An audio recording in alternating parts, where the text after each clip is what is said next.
Kain na ang bata. Oh, kain sila ng tito niya. Ako din. Kain sila. Yung nanay din, hamburger lang kay nanay at saka ito. Ano pwede? Hindi, ayoko.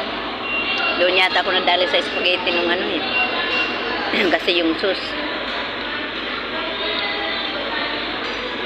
Ano ba yan?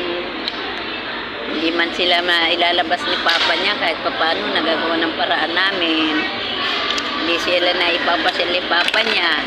Hindi sila na lalo na si Mama niya. Wala lang naman. Dead ma. Kaya si nanay na lang at saka si tito ang naglalabas sa mga batang ito. Pakain-kain dyan sa Jollibee na lang. O sila, alternate. Oo. Saan si ate? Saan pwede sabay?